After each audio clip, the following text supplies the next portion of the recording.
Olá pessoal, meu nome é Guilherme Barros da Luz e hoje eu estou aqui em Tiberíades, no Mar da Galileia, e estou fazendo um vídeo. Aqui no fundo vocês podem ver aqui atrás, ó, é o túmulo do Rabi Akiva. Talvez muitas pessoas não conheçam quem foi Rabi Akiva, mas na tradição judaica e os místicos cabalistas respeitam muito. Ele foi um grande sábio, uma pessoa, quase um santo, uma pessoa de elevação extremamente elevada. E dizem os cabalistas que quando a gente visita esses sábios nos túmulos, ali ainda tem presente a energia dessa sabedoria para nos auxiliar e elevar a nossa vibração no processo também. Agora eles estão ali fazendo uma oração, a oração da tarde. Para quem não sabe, os judeus e os judeus místicos, eles fazem 3 conexões mais formais por dia, uma pela manhã, uma à tarde e uma à noite. Geralmente eles se reúnem em grupo para fazer esse processo. Mas eu gostaria de compartilhar hoje a história desse grande sábio que viveu na época do Segundo Templo, na época onde os romanos estavam em Jerusalém. Mas antes disso, e isso que é o mais interessante, até os 40 anos ele era analfabeto e era extremamente pobre.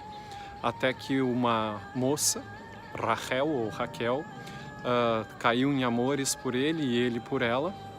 E eles, digamos, se apaixonaram, e ela era filha de um homem muito rico na cidade. E ela disse para o pai que queria, na verdade, casar com ele. Mas o pai não aceitou isso e disse que não apoiaria e tiraria toda a fortuna dela também. Mas ela conversou com Akiva e falou para ele assim: se tu estudares a Torá, nós casamos. E aí ele foi um sábio que se dedicou à Torá.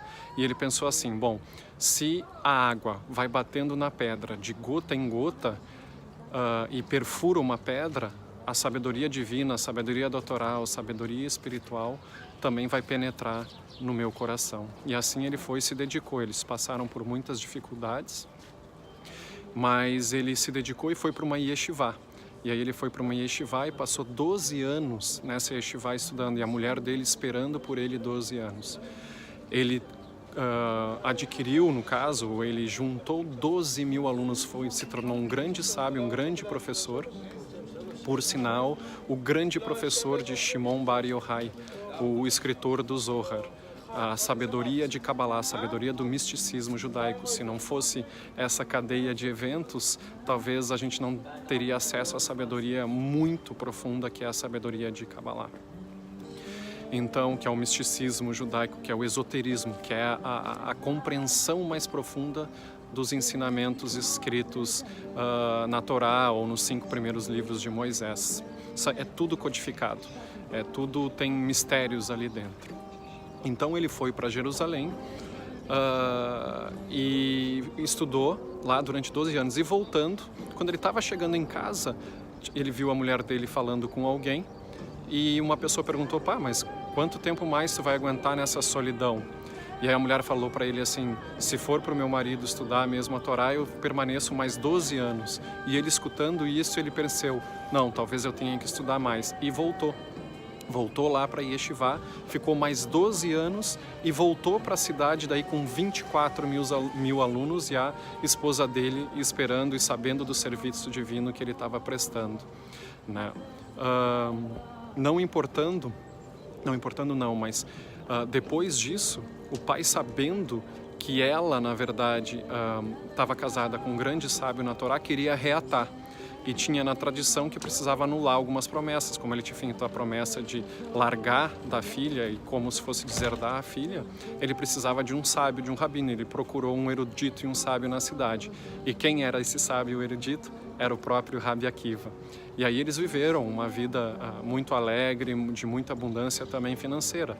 Até, posteriormente, é óbvio, com os romanos vindo para Jerusalém, eles acabaram perseguindo e proibindo o estudo da Torá, o estudo espiritual, e principalmente do misticismo e Kabbalah. E aí o que aconteceu? Chegou num certo momento que o Rabi Akiva não parou, porque ele queria que a sabedoria e a luz continuassem vindo para o planeta. Ele se reunia às escondidas ensinando a Torá para os seus alunos. E, em um certo momento, ele foi preso. E aí ele foi preso, foi condenado à morte. Não somente isso, ele foi condenado a ser esfolado vivo, a ser tirado toda a pele dele vivo. E aí foi interessante e uma lição para a gente da profundidade do serviço desse grande sábio e dessa energia que está presente aqui, é que ele, no dia que ele ia ser morto, que ele ia ser esfolado vivo, parte por parte da pele, ele estava sorrindo, ele estava alegre. E aí os estudantes, os alunos deles perguntaram: mas mestre, professor, como no dia talvez mais triste da vida tu tá alegre dessa forma?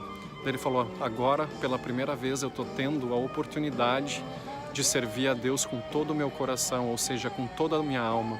Todos os dias eu expresso o Shema, que é uma oração, uma afirmação da unidade divina que os judeus têm como preceito toda manhã e toda noite, fazer essa oração para afirmar que Deus é um e é um só, a unidade, o amor está em todos os lugares. E agora eu tenho a oportunidade de servir a Deus com toda a minha alma.